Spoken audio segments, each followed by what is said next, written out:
So, how are you? How's LA? I hope it's good. It's getting late at night, so is it dark yet? Yeah, I'm so well. It is. The sun just went down. Thankfully, daylight savings time just started a week or so ago. So, the sun is staying up a little bit later, but all's well. How are Yeah. you? I'm good. It's bang in the middle of the day, 2 o'clock in the afternoon here. There isn't a cloud in the sky. Oh, there's a couple of clouds over there. No, Oh, it's sunny here. what a dream! Love it. Yeah, although we do get every weather in each day, so that's what we're known for. 4 seasons in a day. That's Melbourne. Do you Anyway, really? That and really expensive cost of living. yes. I see you know about us. A that little bit. that's similar to Sydney as well as a really high cost of living. Yeah, really. Yeah. Wow. Have you I been? want to go. I Yeah. want to visit. You haven't been here before? Never. Ah, right. Okay, yeah, so we do exist. We are a real place, and we're all the way over the other side. Yeah, far, far away. Yeah, exactly. Cool. So, you ready to go? I'm I'm ready to I'm go. God, assuming I love your accent. I'm gonna have to say that on the recording too. go ahead. Mine's not even a strong accent. It gets stronger and stronger as I get older and mix with more Australian people. So, I've lived all over the states. Really? I've lived in the country where they've got strong Australian accents. In the city, it's more kind of metropolitan accent, and it's more kind of Right. like a neutral accent. But I've got a bit of both, so it hmm depends what I say. hmm Yeah. Yeah, right. That's the same. Hi, I'm Clark Moore, and you can see me in the new movie Love, Simon, out worldwide. And you're listening to my interview with Elaine Goodman on gogoodman.com.au. Love, Simon is your first big movie role, and I've even seen a poster for it here recently, so it's going worldwide. I just saw a friend on Facebook that actually Yes. saw it today, and she liked it. She said she's Yeah. starting to relate Oh. more to the parents rather than the kids. So I don't know what that means. She's about to Yeah. have a baby, so that I don't know what that means because I haven't seen it yet. But how are you feeling about seeing posters around town of your first movie role? It's wild. It's crazy. I think the thing that's hardest for me to wrap my head around is just that it's a big movie and it's a big role, and so there was a lot of things sort of like coinciding with that are hard to process. But sort of in the last day or two, I've just gotten all these new followers and fans and people who've reached out and being like, "I love you in the movie. I love the movie." That's, I think, the harder part because the message is so significant for young people, and I think they sort of, it hits them hard, and then they come onto Instagram and tell me, through their tears, how much they love the movie. I think that's the hardest part is just like managing those emotions. And is that a strange feeling? I mean, we can talk a bit more about social media later, and I love talking about it because everyone I interview has a different opinion on it. But being this being your first big role, and then having that first influx of followers after people have seen it, hmm is that a strange feeling? That feeling of that your name's getting out there more than you can kind of push it. It's starting to Yeah, spread naturally rather than you exactly. consciously There's sort of pushing your brand or name. right, exactly. It's sort of this like virality, it's like spreading and it's out of control. I think that's the scary part is sort of I did the work. The job is done. The project is done. Like there's nothing else I can do at this point except for just share and encourage people to go see it. But even still, like now that is out in the world. The thing that we made, this baby that we put all of our heart and, blood, sweat, and tears into, is now being disseminated across the country, across the world. And yeah, it's really hard to comprehend. Oh God, it seems so strange because I've interviewed a lot of people that are like older that are more established, but going back and interviewing like the people with their first experiences in this area, it's so strange to hear Yeah. the other side of the spectrum. Yes, it really is. And I'm sort of, going through, I've been living in LA for a couple of years now. So I think 5 years this summer. And so there are a number of my friends who've gone through this before me, at various levels, friends who have a couple 100,000 followers from a project or, even friends in the movie like Catherine Langford and Miles Heiser who were on 13 Reasons Why, where they have millions of followers, and it's just sort of, how do you wrap your head around the concept that this photo, Instagram for so many of us is such an intimate platform, a space where we share, these fun, exciting moments of our lives. How do you wrap your head around the fact that this selfie that you just casually took in your, living room might be consumed by thousands or hundreds of thousands or millions of people? It's, it is, and I'm also live because it's sort of just now starting to happen literally today, sort of just like a huge influx of people who I think just saw the movie and then weren't quite sure who I was, but then one or two articles came out and are now finding me on Instagram. So it's strange and it's new and exciting, and I'm just trying to stay level-headed amongst all of it. Can you tell me a bit about the story of Love, Simon, and your role as Ethan? Yeah. So the movie is, God, it's so special. It's a story, a coming-of-age, coming-out story about a kid named Simon who's closeted, and he falls in love with another closeted kid online at their school. And, it's sort of this tells a story about the fear that comes along with expressing your most personal secret to the whole world, and sort of telling people who knew you one way that the person that they thought they knew, to your parents or to your friends or to your teachers or whomever, that person is actually a lie, and you have known this for a while, so you've been lying to them. So that's sort of the larger story, this romance that takes place in the closet. And then my character, Ethan, is the only out gay kid at the school. And I think I sort of stand in direct contrast with our protagonist, Simon, because, where Simon is sort of casual and wears hoodies and T-shirts, and is very low-key, Ethan is a little bit more over-the-top, more stereotypically flamboyant, sort of closer to the gay, feminine stereotype. And I think Simon sort of wonders how these two people can exist on such opposite sides of the spectrum, but still be, this same identity of gay. And I think that's what's fun to watch sort of play out. And is Ethan similar to you? Even just talking to you, Ethan, how you describe Ethan kind of resembles you in real life, a little bit outgoing. For sure. Yeah, I think there's a lot of overlap. I think Ethan is way cooler than I was in high school, and also probably smarter than I was. But I think, his experience was similar to mine for sure, and it continues to be similar to mine. The one difference, though, is that Ethan has this biting wit where he just always has the best comeback, And speaking to the Instagram followers, there's all these people who've been reaching out on Instagram or Twitter saying, I wish I was as quick-witted as Ethan. And the response I always have for them is, same, like, I wish I always had a funny retort or a funny comeback when someone said something mean to me, So he's just this, like, he's sassy and he's funny and he's over the top, but then there's this side to him, this vulnerability that he shows as well. And I think that's where I come in. I'm live more in that space of vulnerability and, just showing that it's not always easy. And it's easier for him because he's got a script to follow, obviously. So that's why he's got all these comebacks. You don't have a script in high school. No, you don't, nor in life. I wish I could hire a writer to just follow me around all the time. What do I do next? What do I say now?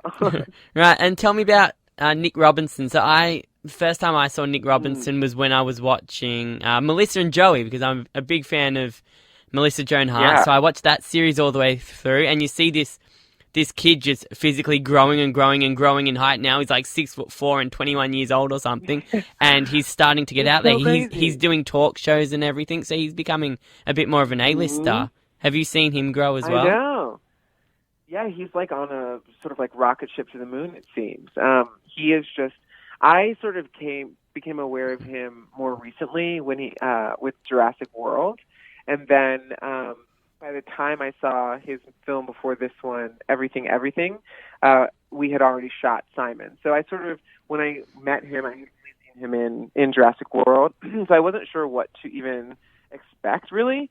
But he was just so chill and so nice, and it's been so fun to watch him turn into this, gay heartthrob / icon for a generation of like tween girls and gays. It's amazing. It's really, really fun to watch. He's going to be attracting everybody. I know, he really is. He gets the run of the gamut. It's a great place to be in, honestly. When you're making a movie about something so topical yet so personal as someone's sexuality and coming out, how careful do you have to be in regards to adding that Hollywood effect and over-exaggerating a situation that is very realistic? Yeah, I think you do have to be really careful about sort of all of the aspects of high school. It's just such a touchy situation, and I think back on my high school experience, and there were so many things that were just like, at the time they felt like the end of the world, like I really wanted to go to this party and everyone was going and my parents wouldn't let me, and, I would just never get over it and I'll hate them forever. Like when you're living in high school, you experience everything in extremes and sort of in superlatives or hyperbole. So I think that's the thing that I was most scared about with Love, Simon sort of being released to this high school crowd, is just that you want to make sure that they feel seen and they feel heard, and that they also feel safe and supported. And especially with a story like this where, there are lots of people who, I think it's really important to talk about Simon's privilege. I also came from a lot of privilege in that my parents were well-adjusted, liberal-leaning, smart, nice people who supported and loved me because of who I was, not in spite of. But that's Simon's case as well, but that's not everyone's case. And so the fear that I have is there's definitely a lot of people who are in touchier or more dangerous, even physically dangerous situations regarding their sexual orientation or gender identity, and just sort of making sure that they feel seen and supported, but also have the resources to be able to express themselves in a safe way. That's, I think, my biggest fear, and the thing that I'm hoping people are keeping in mind when they're seeing the show, when they're seeing the movie, and when they're being inspired to tell their stories as well. So, is it possible to aim a movie at students, like similar to what the cast are portraying, but also to aim the movie at teachers and at lecturers and at principals and at parents, so that they're aware of what could possibly happen, and try to make it an easy transition for the person that's trying to come out? Yeah, because I think the big piece there that touches on is that it's when coming out is the person who's coming out has to do it alone. It has to be of themselves, and sort of they have to make that decision. But it's also sort of a two-way street, wherein the person who is receiving that has to know how to respond. Thing so many times, and I talked to a lot of my friends who came out to parents who were less than welcoming or less than friendly, and have sort of turned the corner over the years. And what we've been able to see with some distance and some maturity is that those parents they weren't angry, or they didn't love them any less. In fact, that sort of negative expression, or what my friends sort of experienced as not being accepted, that was actually them loving them even more than they could imagine. I just want you to be safe. I just want you to be happy. I just want you to make sure that the choices and the decisions that you're making are leading you to a life of joy and fulfillment. This is sort of the stuff that my mom and I talked about last week when she was here for the premiere. She was just talking about how when I came out, she was filled with so much fear because, people were getting killed in the streets for being gay, or, you hear these stories about gay bashing and Matthew Shepard and all these stories of people who have just been singled out for their sexual orientation. And so a lot of the tension that existed between my mom and me was her fear and her love, her fierce love for me. So I think what this movie, in terms of aiming it towards teachers and parents, is it sort of arms them with the tools necessary to be supportive and to know and to sort of understand how to respond to that when someone tells you this secret that they've been sort of weighed down by for God knows how long. And we talked about this a moment earlier. How have you seen the reaction to the film so far? Have you been getting recognised on the street, or is it more a social media reaction? Not on the street yet. I think that's the one thing that's also funny for me. I can't quite figure out what the demo is. Like since I'm so close to it, I have a lot of everyone seeing it. My aunts, my grandmother, my mother, friends, family, teachers, everyone. But then I'm walking on the street and I can't get a gauge of how people who don't know me are, responding to the marketing materials and everything. So I haven't gotten noticed yet. I've gotten a couple of I went to a screening with some friends, and right afterwards there were a bunch of people who were like, "Wait a minute, weren't you in the movie?" So that sort of happened, but it hasn't been anything too crazy yet, thankfully. You need to just go in sunglasses and a big hoodie and sit at the back of a cinema when it's airing. Just buy a ticket to all the sessions and just sit at the back of the cinema with your popcorn and just watch people leave and see how they react. Seriously. No, what I should do is stand outside the theater and set up a booth and then charge $5 a selfie. Charge $5 for a selfie and have a suggestion box as well, whatever. Exactly. Monetize it, And then you can make Love, Simon too. Is it right, open? Is it open for a sequel? I don't know. I sort of, in my hopes and dreams, I really wish there would be. I think there are. I know that Becky's written one other book that's out, and I think there are a couple of others that are being written. I'm not 100% sure what the timeline of that is, or even the specifics. To be honest, this is all anecdotal information. But I really would love. I would be so happy to go back to Creekwood and hang out with these kids and sort of live in Ethan's skin again. But I don't know. I don't know. Yeah. If we stick to movies for a little bit longer, we've had a lot of superhero movies lately. We've had white heroes, black heroes, female and male heroes. Is it time for a solo gay superhero? Can you imagine that working? Yeah, I think, I know that there are tons of gay stories. The comic book, the genre, that sort of comic book genre is so rich with source material. So I know that they exist. I definitely think it's time. I sort of wonder if the best way to go about it is to push that at the forefront, sort of thinking of it like this is a groundbreaker, first gay superhero, or if it's just sort of, obviously there was a lot of that associated with Black Panther where it was like groundbreaking and first, but then when you watch it, it's not really about that. It's really just about people, Yeah, so whether it's a gay person that happens to be a superhero or a superhero that happens to be gay, it's completely different. Right. Exactly. And I sort of think that's what I love about Love, Simon also, is that the storyline is obviously about this kid coming out, but there's so much of it that is meant to very clearly show you that these are really just people. The love story that takes place between Simon and Blue is meant to show that love is love, regardless of who the person on the other side of the emails is, So I would love to see one. I would love to be in one, honestly. And also I think what we've seen with Black Panther and hopefully what I think we will continue to see with Love, Simon is just that we are so starved for diverse, or rather, I shouldn't even use that buzzword. We're so starved for varied stories. We've seen the same stories over and over and over again, that even when you change one variable or even when you mix it up just a little bit, the effects on the box office especially can be really profound. But also the effects that those films have on the people who are seeing themselves for the first time, the visibility and the representation, that is invaluable. As an openly gay actor, do you feel we need more movies about the process of coming out, or is that drawing too much attention to a situation that shouldn't be such a big deal and where the pressure in society should be minimalized?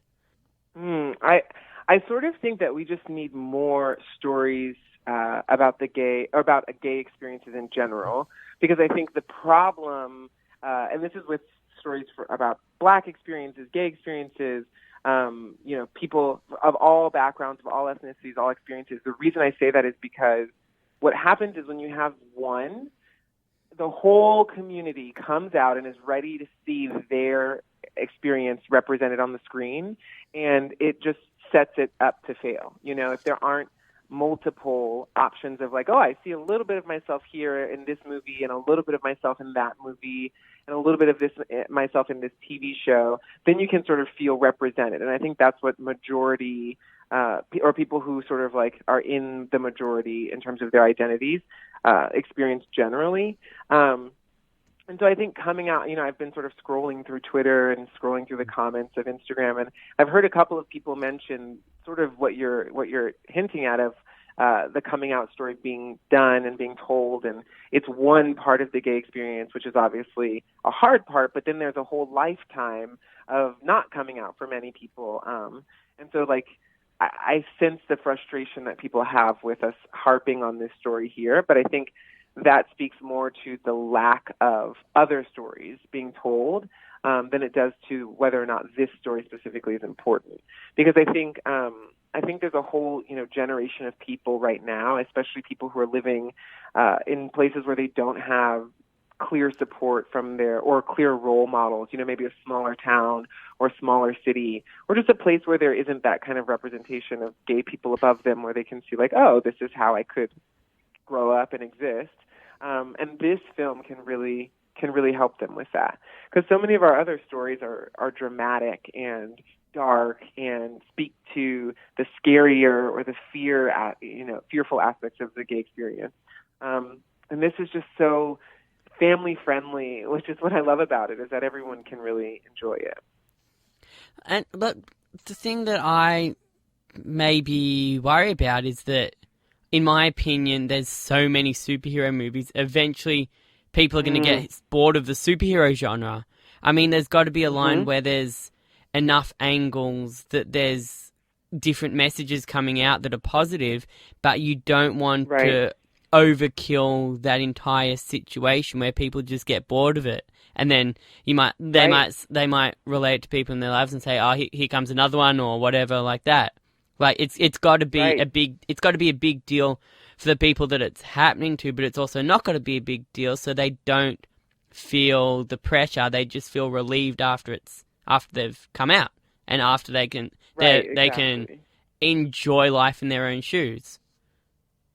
Right, exactly. And I think also, you know, when you think about what a story really is, or like when you really break down the nuts and bolts of any story that you're watching, a movie, a television show, there's somewhere historically that you can find it, either a biblical reference or, you know, Homer and the Odyssey or the Iliad. You know, there's sort of thousands of years. It's this hero's journey, the concept of, you know, the protagonist everything's going well, and then there's a snag, and then they have to go down into the depths of their despair, and then they come back up for their redemption. Sort of like that cycle that's repeated constantly throughout our narrative history.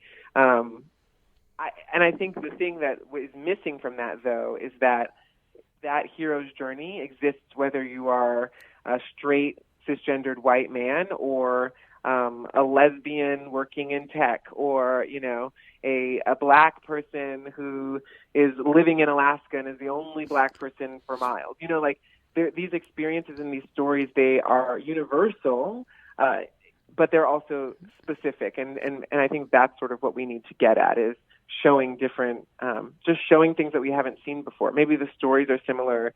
Maybe it's still this superhero genre. The things are blowing up and they're aliens or magic or something.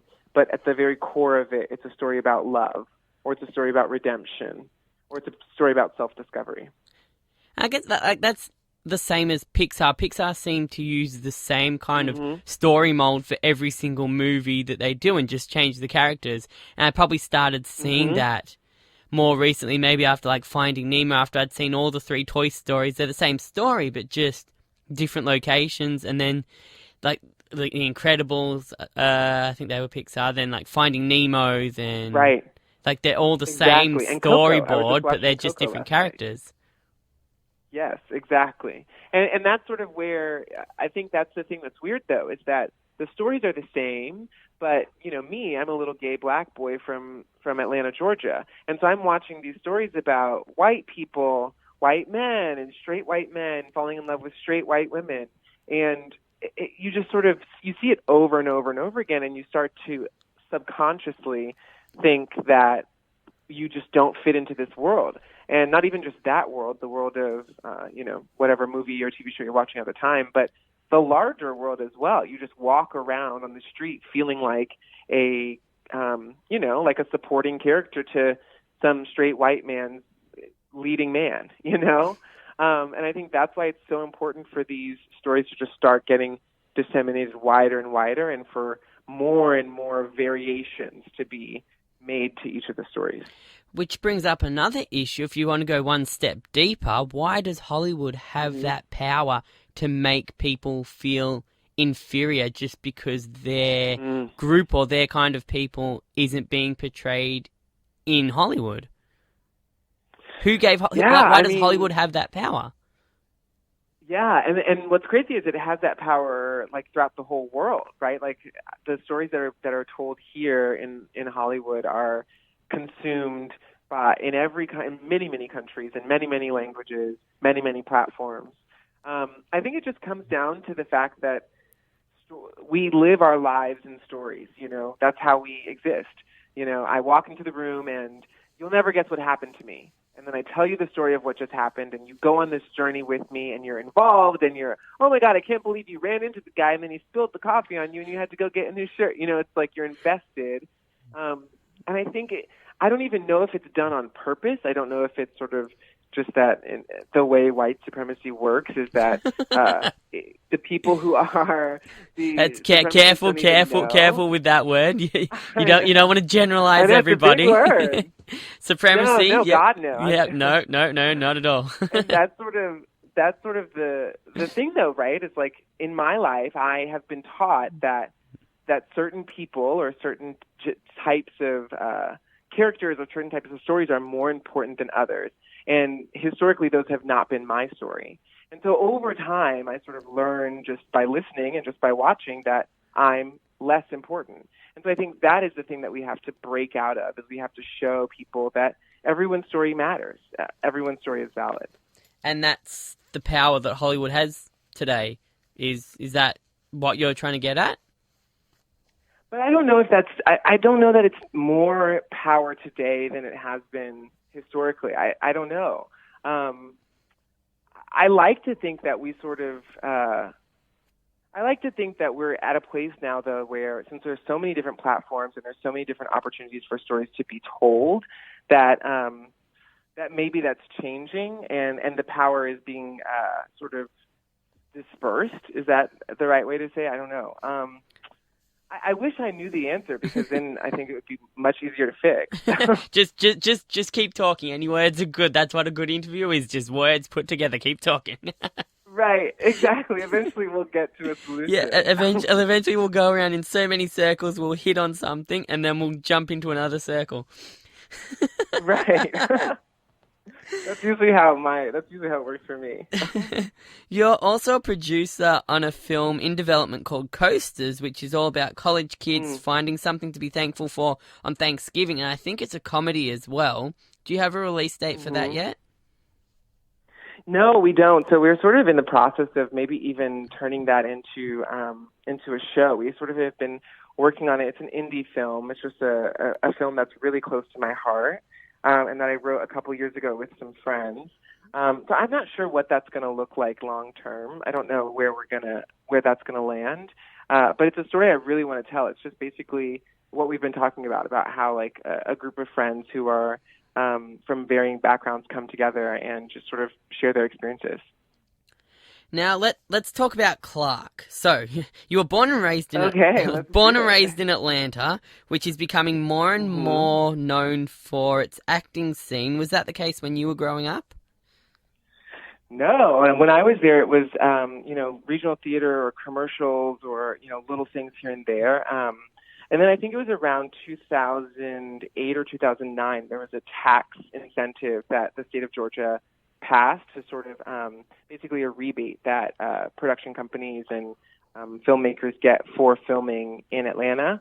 And so that was, I think, the beginning of that exponential growth curve where now tons of things, we were just talking about superhero movies while we were down there shooting Love, Simon. Some of our makeup artists were bouncing back and forth between us and Stranger Things and Black Panther, and one of my makeup artists had said that she had worked on Guardians of the Galaxy. So just sort of like tons of stuff shooting down there, and tons of opportunity. But that all happened within the last couple of years. It was pretty much a ghost town when I was there. Right. Well, they shoot Stranger Things in Atlanta. That I didn't know. Yeah. Right. I think they might shoot some other stuff, or some of it elsewhere, but I think most of it is shot down there. And have you been up to Toronto as well and seen their movie scene as well? I've not, no, neither Toronto nor Vancouver, but I've heard a lot, obviously, or maybe it's not obvious, but the director of Love, Simon, Greg Berlanti, is the executive producer of a bunch of the shows that, sort of those CW shows, the superhero shows, The Flash, Arrow, Legends of Tomorrow, Supergirl, and also Riverdale, and so those shoot in Vancouver, I think. So I haven't been up there, but I have a number of friends now from doing the movie who sort of live up there almost full time, and I've heard it's great. I haven't spent much time in Canada, but I've heard it's amazing. Our neighbor to the north. It's all about contacts now. You just got everything you do. You got to get contacts. Makeup artists, actors, everything. Just contacts. That's what it's all about. Grow that network. Exactly. And from growing up in Atlanta, you went to college to study history and theatre and also got into singing. Was being an all-rounder in terms of acting and singing ever a conscious aim? Yeah, I mean, I just love performing, and I love just telling stories, So I always, growing up, I started in theater because it was most accessible, and, we did musicals at school, so that's where the singing and the music component came into it as well. And then my parents also, I played piano and cello growing up, and so I was sort of always in the realm of music and performance or acting, or dance. I was also dancing. And then sometimes they would all come together in the form of a musical. But for the most part, I just love the thrill of telling a story and that story touching people. How long did you play cello for? I think I started in 6th grade, I want to say, and then played through high school and through college. So probably, I guess, 8 or 10 years. Wow. Did you have to lug it home after every school day? I played trombone for a year, so I can relate to having to lug home a big instrument after every lesson. Yeah, I sort of, when I picked it, I don't know, I loved the sound of it. It just was so beautiful. And then about a month into it, I was like, I really should have picked the violin or something, or like the piccolo. The triangle. Smaller. The triangle doesn't get enough credit. Right. It never does, but it's so convenient. Yeah, right. Yeah, so I had that thing strapped to my back for 8 years. Yeah. Oh God, that's a workout in itself. It really was. Yeah. Eventually, once my parents saw that I was serious about it, they invested in. We switched from a soft case to a hard shell case, and and that's when I was able to sort of pull it behind me, and that made it a lot easier. It was sort of like rolling. I was dragging it along rather than having it weighing me down. They invested in a motorbike with a sidecar, so you had somewhere to put it. Right, exactly. Yeah, good old Harley Davidson, right. Yeah, very sensible for a 16-year-old. Yeah, exactly. And then you moved to Los Angeles. Tell me about your move. Did you fly or drive across the country? Did you have money saved? Was it as fun as it looks in the movies? That big move across the country? No, not even close. I flew out here because at the time I had sort of like a quick turnaround between this movie that I was shooting in New Hampshire and just like some auditions and real world stuff that I had to get here for. So real world stuff. Yeah, yeah, exactly. Relatively real world, relative to my college experience, I guess. But I didn't drive. I just flew, and then luckily, as a graduation gift to me, my mother and my father shipped all my stuff from the East Coast to the West Coast, which was so generous of them. And it really sort of, I was able to start fresh with all my memories with me. And did you have any money saved up? No. I mean, I think I had a little bit. I think I had like $1,000 in my bank account.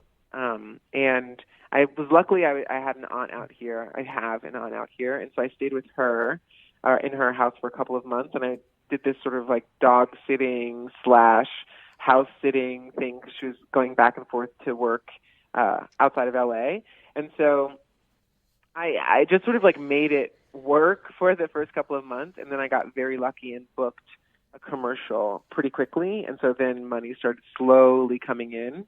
And then also, luckily, I had parents who were willing to, buy me a sandwich if I was ever down on money. Yeah. So from my they would never let me starve. Oh, that's good. Although you could always sneak into like film sets and just pig out on the craft services table. Right. Well, that's what's so funny is that's the irony is that when you're out of work and when you're an actor that doesn't have a job, or when you're an out of work actor, that's when you need the food. But then once you get the job and you're working and you're on set, there's tons of food. There's food everywhere. They feed you all day long, more food than you could possibly need. But you're also getting paid to be there, so you don't even need the free food. So that's the irony there. I feel like they should do some sort of program where out-of-work actors can snack on Crafty and get like on-set experience or something. That's the irony of success, though. The more famous and the more wealthy you get, the less things you have to pay for because everybody wants to supply you with free things as marketing. Right, exactly. And you don't need it. You can afford to buy the bag, but they give it to you for free anyway. Exactly. So once you just got to get rich, and then you got life made. Right. Yeah. Is that it? Is that all I have to do? Yeah, is that all? Is that the secret? You cracked the code. All right. From my research, you seem to have an interest in many parts of life, from traveling to food to fashion to sharing stories, which you mentioned a lot. Do you remember if it was before or after you became an actor that you started exploring all these interests? And does having a broad array of interests and passions help you become a better actor? Ooh, that's a really good question. I think, I've always loved traveling, and I've always loved creative expression in general. And so I think that's sort of where the lifestyle or fashion or food or any of that kind of stuff falls into play. And I'm also just a very visual person. So especially in the last couple of years, with Instagram and just like visual platforms where people are sharing content constantly, it sort of feels like, especially if you're in New York or in LA or in the States, then you go into a restaurant now or a coffee shop and it's very clearly designed to be Instagrammed, So I just sort of feel like our culture has become more visual and more like curated overall. And so I don't know if that's, I like to think that those experiences I've had help me as an actor, if I'm thinking from like my high level, professorial view of my craft, taking it very seriously.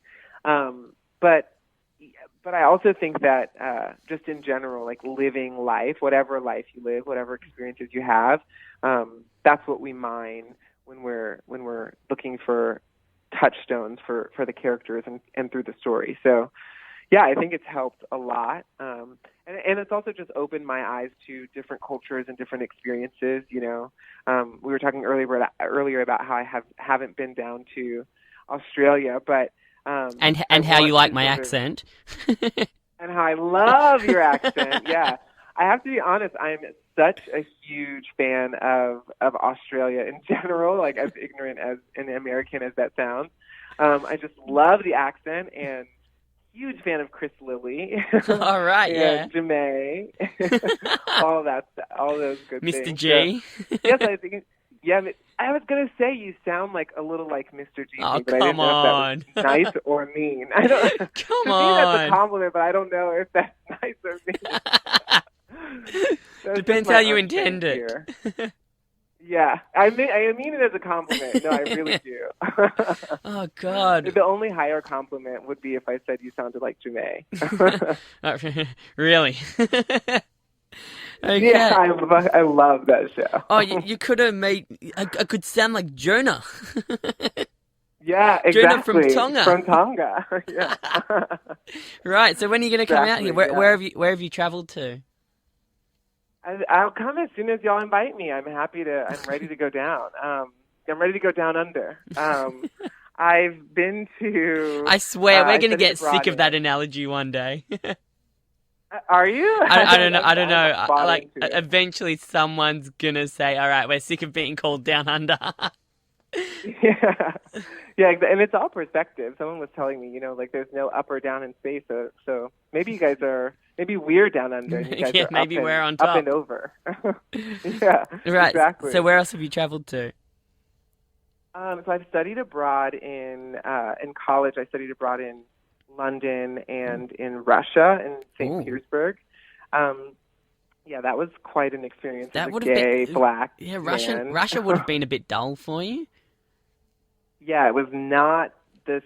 It was not my favorite, but I will say the people that I met were amazing, and it was a hard life. It was sort of a harsh experience, and I felt very exposed constantly. Like it got to the point where I started waving at the other black people in the subway because there were only like 5 of us total in the city. It felt like, I started recognizing St. Petersburg is a city of like a couple million people, and I started recognizing the black people on the streets. God. There are that few. Yeah. I know, but I loved it. I really learned a lot, and weirdly enough, as tough as it was and as stressful as it was, I miss it. I'm like looking for excuses to go back constantly. Although it's given the politics of our country at the moment, it's not necessarily the best time, maybe, Yeah, to be exploring Russia. Drop by North Korea on the way. Right, exactly. Just, all the fun stuff. Yeah, exactly. But I've also been to Paris and to London, which I love. That's a bit better. Mm-hmm. Yeah, not quite as intense. Oh, God. Oh, I'm almost in tears here. Yeah, it was a really rough experience, but I learned a lot. Did you And choose I Russia? grew. I did, yeah. So I sort of just loved the language, and I was studying it in college. And the best way to learn a language is to go immerse yourself in the culture. So I just dove in and spent a summer there. Right. So do you remember any Russian? Да, я был студент в Санкт-Петербурге. Я жил на Васильевском острове. I remember a little. I think it was Trevor Noah that said the Russian language sounds like a record playing backwards. It does. That's such a good. That's such a good way to describe it. That's exactly what it sounds like. Yeah, and to me, like when you hear people who actually can speak it, not like me who's like butchering the language, it sort of has this sing-songy cadence to it as well. I think they get this bad rap for being harsh or intense or mean, but when you hear like, when you hear like a Russian grandmother just like talking to you or telling you a story about what happened that day, it's one of the most beautiful languages I've ever heard. I know it's hard to believe, but it really, really is. Do you know anything about the German language? Are they kind of similar, not in their, I guess, sound, but in their tempo even? Yeah, I don't know much about German. I think my understanding is that German is closer to English, and English being a Germanic language, and then Russian closer to like Polish and the other Slavic languages. Yeah. I have friends who speak German though, and when they speak it, or my German friends, it is beautiful. So maybe I just love listening to other languages. I don't know. Maybe I'm just biased. Do you call Australian another language, or is it just English? Sometimes. I mean, when you guys say things like bogan, bogan, or I'm trying to think of how you abbreviate everything, your sunnies and your trackies. Didgeridoo. Yeah, exactly. That's it. It definitely sounds like a different language. Trackies, toilet. Yeah, exactly. All right. Yeah. And I've got to ask you about working for Snapchat as well. What did you do for that platform, and why is it so popular? I've never got my head around the concept of taking a picture only for it to be deleted a few seconds later. Yeah. I worked on a content team there, and then sort of Was like an that was that was ad. that in America?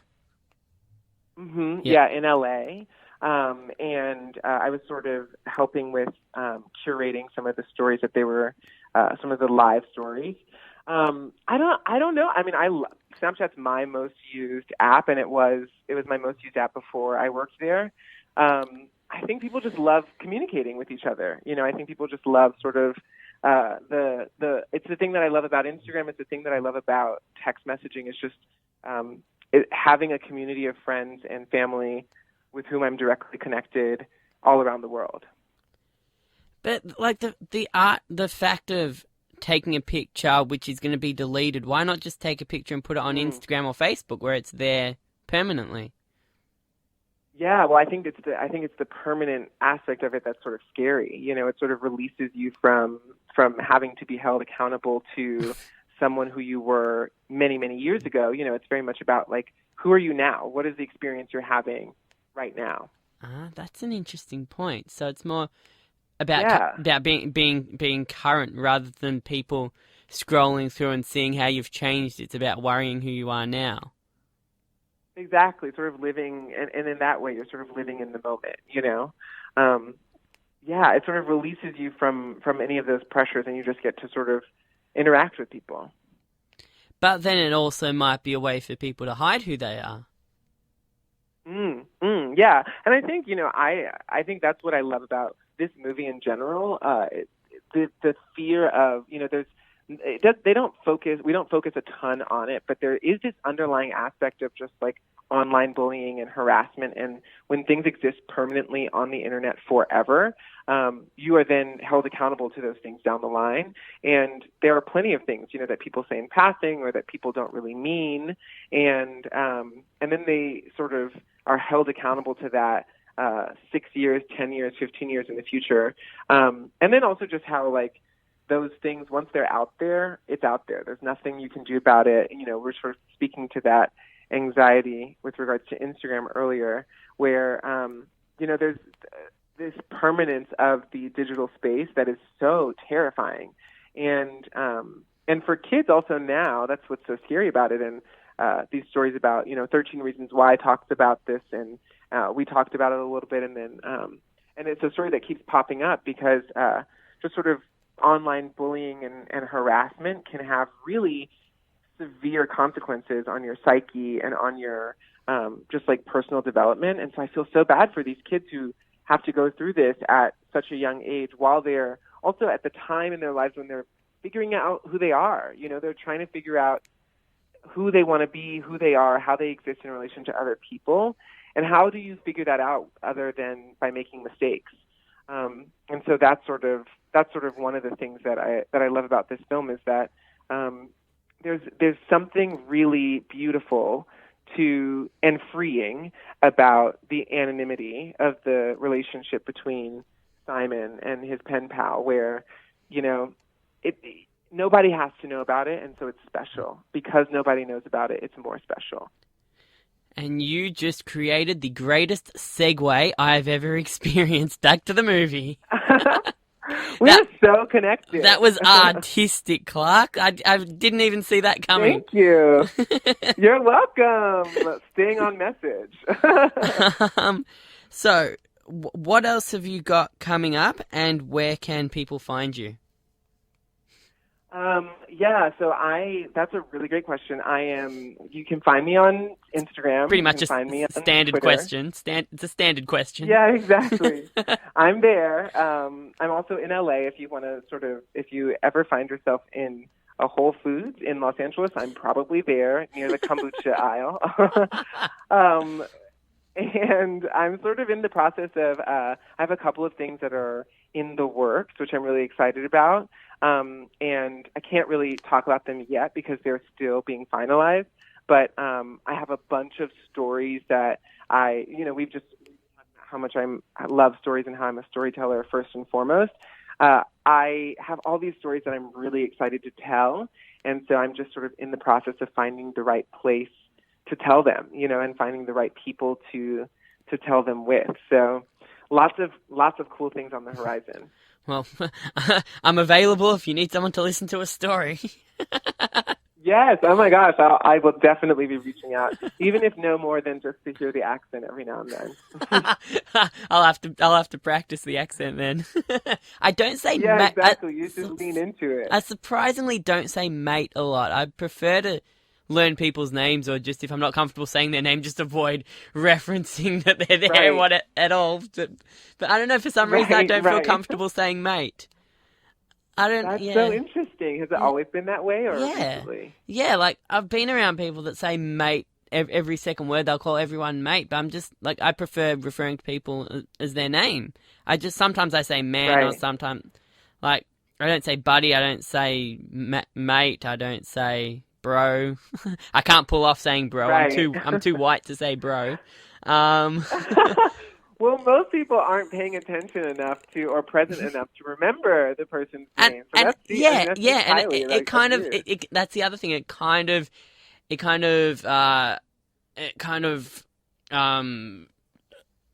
points out to that you don't remember someone's name. I try to remember people's name.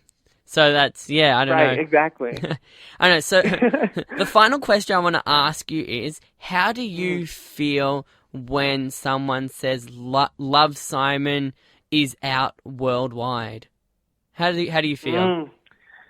I don't even, honestly, I don't even know how to process that. And if I do start processing it, I will, like, if I start thinking about it, I'm going to have an anxiety attack. So I try not to go there. I'm already anxiety ridden as it is, just like waking up every morning, you know, should I wear the blue pants or the green ones? I know. So I try not to think too much of the high level. I'm just honestly along for the ride. Also, I just realized we didn't talk at all about the Aussies in the film. Shouldn't we talk about them? Oh, who are the Aussies in the film? Catherine Langford, of course. Yeah. Right? Is she Australian? Keenan. Who was the second one? She is, yeah. I think Keenan Lonsdale. Ah, okay. Also on The Flash. Okay, cool. They must be brand new. Because they might not new. Yeah, they might not have done many shows. A lot of Australian actors that have come from Australia in the past have either done Home and Away or Neighbours here first, but that is probably a bit different now that there's so many more productions being produced overseas. So they might just go straight there, or go to college and come out of college there. So there's all different ways now. You don't have to start on the shows here in Australia. So maybe that's why. Right, yeah, I think Catherine's first thing was 13 Reasons Why. And I know Keenan was on Dance Academy, which is an Australian show, right? Oh, it is Australian. Oh, it's on the ABC. Okay, it is Australian, yes. So good. It is. Yeah, so good. Yeah, it's funny also because they're such good their accents are so on point that people have no idea. You know, there are people who have watched Catherine in 13 Reasons Why like hundreds of times and still have no idea. They're shocked when they find out she's Australian, you know. Their American accents are amazing. Which is more than I can say for my Australian accent, honestly. Mine is quite awful. It's because like Australians that go over to America, they don't keep them with Australian accents. They prefer them to do American accents. But maybe even British people, they get to keep their British accent a lot of the time rather than having to try and put on an American accent. But for some reason, they don't have to. Yeah. Like Thor with an Australian accent, anyone would watch. Right. It would be Chris Hemsworth, period. I would watch. It would be brilliant. I'd go watch Thor. I think there's too many superhero movies out at the moment. But if Thor hadn't got to keep his Australian accent, I would go watch Thor. Yeah. Yeah. Clark, it's been an absolute pleasure. A lot of laughs, which is why I like having you in my interviews. A lot of cool stories. So good luck for the rest of the release. I'm going to take myself to go see Love, Simon. And I'll probably drag someone else to go with me as well. But yeah, you should do. And some tissues. Tissues? Oh, no. The last movie I cried in was Air Bud. I haven't cried in a movie. I've cried in one movie, and that was Air Bud, and that was when the dog ran away. When he let the dog go. I was like 8 or 9 years old. Oh my gosh, that's so funny. Well, hopefully you'll have to let me know if this one gets you crying again. No, I don't cry in. What was the last movie you cried in? This one, I This cried one? in this one like every time I've seen it. I don't cry. I mean, well, to be Film? fair, I'm a Yeah. Pisces, so I'm very emotional. But I've seen the movie 4 times, and I've cried every single time. Did you cry while you were filming it? No, I did not cry. Thankfully, I did not. It was such a positive experience, and also my So what's dramatic. what's the but- difference? You were there when it was being filmed, yet it still makes you cry. I know. It's the music, and and then also there's so many scenes that I didn't even get to see, and so when you watch them played out and all of it together, I can't even really describe it. It's just such a special film. You just, yeah. I mean, it is my goal now. I really hope that you cry in watching it. Oh God. Oh man, I I don't. hope you're like this, like ugly sobs, like they have to come and ask you, like, "Are you okay, Yeah. sir?" Just my popcorn just floods over the top of the box. Just starts floating down the aisle. Exactly. Exactly. That's my hope for you. All right, fine. No, it's not going to happen, but I'll let you know if it does. I'll put it all over Twitter if I cry watching Love, Simon. Please do. God. Clark, it's been a pleasure. Thank you for doing the interview. We've been on the phone for quite a while, and Thank that's you the for fun of it. having We get to know each other, so yeah, it's been a pleasure. And enjoy the rest of your evening. Thank you. You too. Really great meeting you, Elaine.